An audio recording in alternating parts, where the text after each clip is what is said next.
Today we're going to be talking about health anxiety, when it becomes a problem, and some of the negative impacts it can have on a person's life.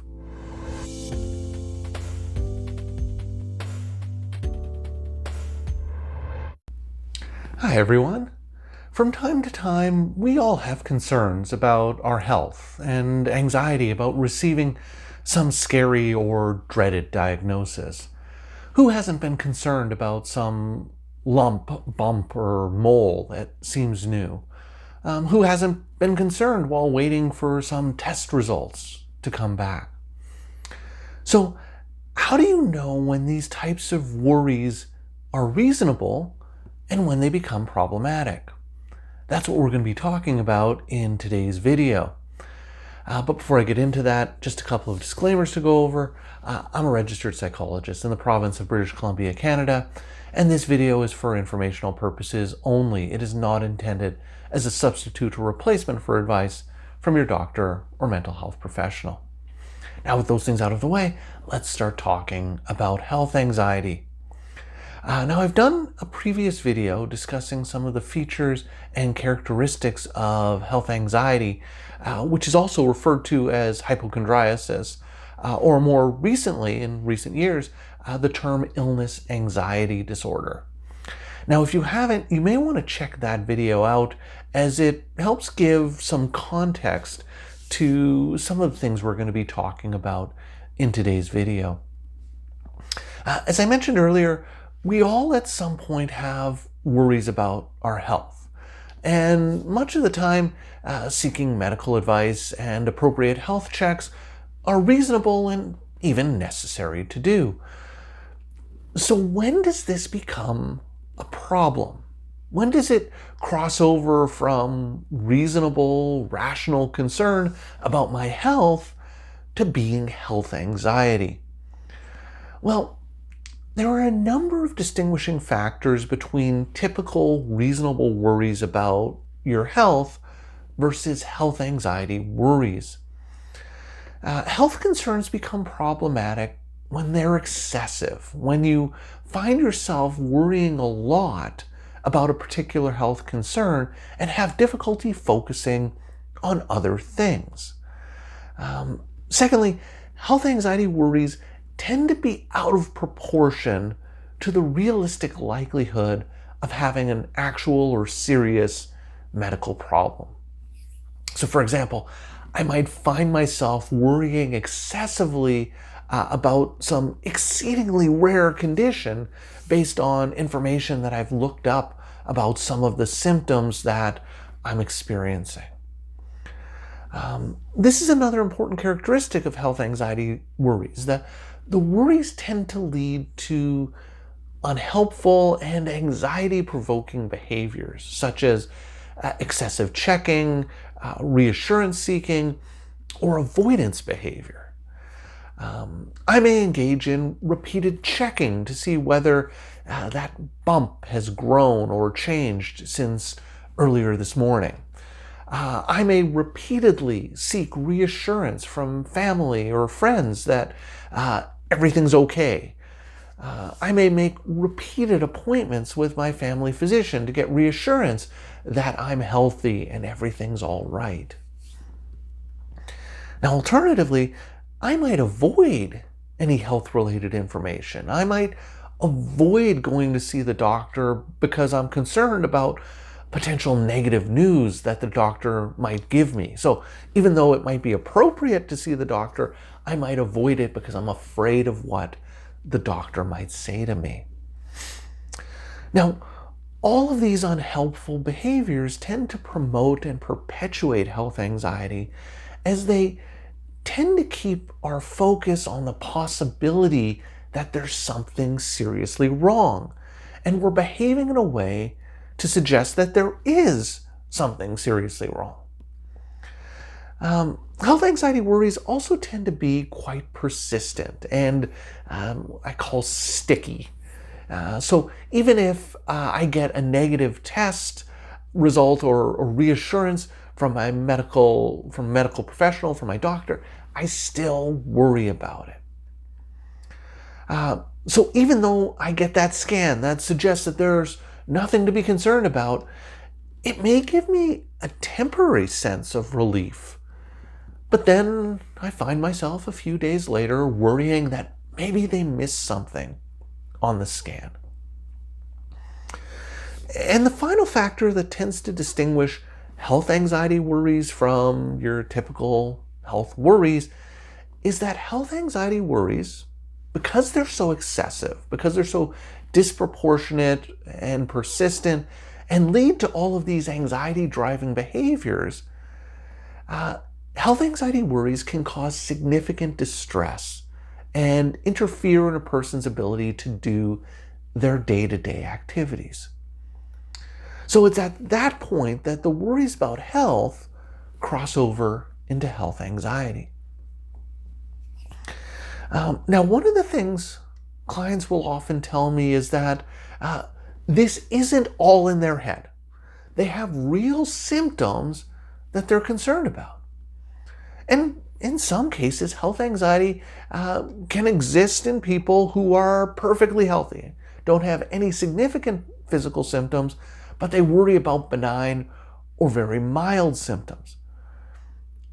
But there's other cases of health anxiety which can occur in people who are experiencing real but unexplained medical symptoms. So the person's experiencing physical symptoms that become the center of their focus that their health anxiety revolves around. Now the thing is, whether or not there are actual symptoms present or there are concerns regarding benign or mild symptoms, the key factor that tends to drive health anxiety isn't the presence of the symptoms, but it's more how a person responds and copes with their perceived or actual physical symptoms. So even if you have physical symptoms that have been unexplained, that are there, that they don't know why they're there, if you respond with excessive and persistent worrying, checking behaviors, reassurance-seeking, or avoidance behaviors, the health anxiety may still be a problem even if there are underlying symptoms present.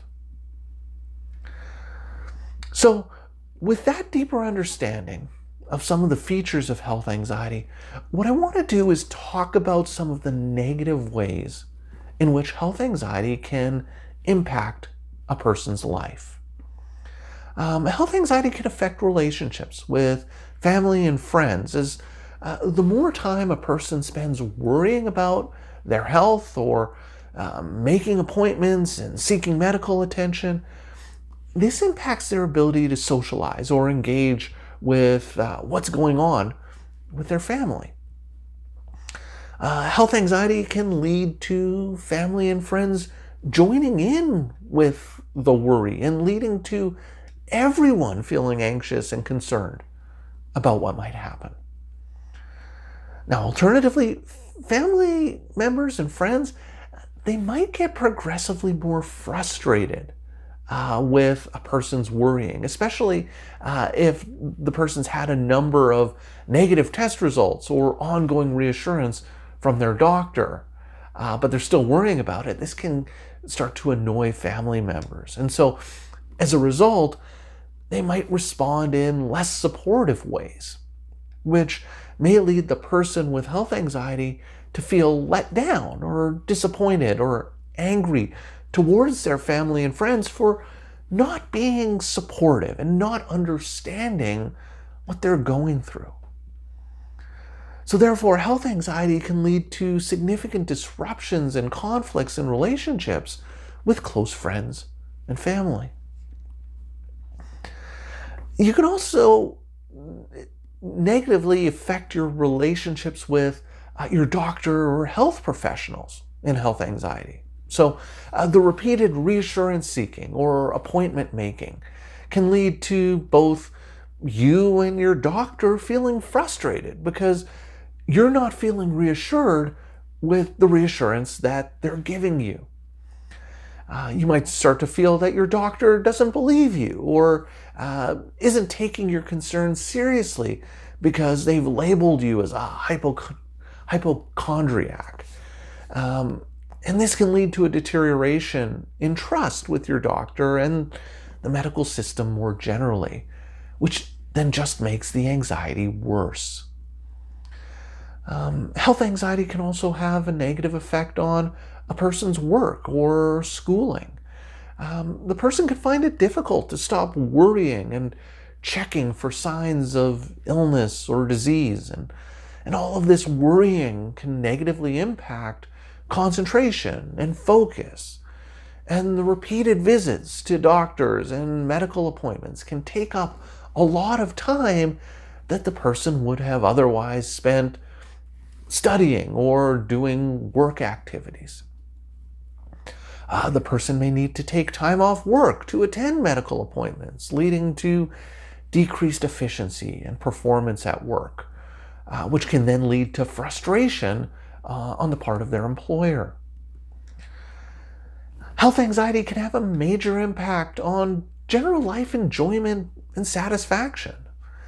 Think about it. If you're constantly worrying that you have a serious medical condition that's going to significantly impact your functioning or is going to kill you, it's going to be hard to enjoy things in life. Additionally, in some cases, you might become so focused on your health concerns and health anxiety and seeking reassurance or certainty about your health that you might stop doing some of the things that you used to enjoy doing or which gave you a sense of purpose or achievement. Things like exercising or socializing. So as a result, what happens is the person begins to withdraw from meaningful life activities, and this contributes to dissatisfaction, depressed mood, reduced opportunities for enjoyment, and disconnection from other people. Health anxiety can take a toll on finances. As I mentioned earlier, if people have to take a lot of time off work to attend multiple medical appointments or consultations, this can result in limiting income or even their career attainment. The person may choose to pursue medical investigations or second or third opinions that might not be covered by insurance. And they may pay out of pocket for these investigations or pay out of pocket to get investigations and exams done faster. Things like seeking out a private MRI. And sometimes the worry, the checking, the reassurance-seeking behaviors, and the health anxiety become so overwhelming and time-consuming that a person has to stop working altogether. So there can be some real significant financial impact of health anxiety. And finally, health anxiety can actually contribute to unpleasant and uncomfortable physical symptoms associated with the anxiety itself. The health anxiety can trigger a person's fight or flight response, which can contribute to another of physical symptoms like restlessness, muscle tension, difficulty relaxing, sleep problems, heart palpitations, feeling your heartbeat, fatigue. These physical symptoms then become an additional potential source of anxiety as the person then begins to start worrying about these new physical symptoms and what they might mean, not necessarily relating the physical symptoms to the anxiety about their health. So, health anxiety is sort of like being stuck in quicksand. The more you seek reassurance that everything is okay, the more it just compounds the anxiety and makes you feel worse, sinking you deeper and deeper into the health anxiety. I'm going to be doing more videos on skills and tools to help manage health anxiety. So I hope you're going to keep an eye out for those videos when they come out to help give you a better understanding of how to manage health anxiety. So that's it for today's video. I hope that gives you a better sense of some of the features and some of the impacts of health anxiety. If you have any questions or comments, I'd love to hear your comments, and so please leave me some comments in the comments section down below. If you've been enjoying my videos and would like to see more, please hit that subscribe button and notification bell, and you'll be alerted every week when I post a new video. So that's all for today's video. As always, thank you for making it all the way to the end of this video, and I will see you in the next one.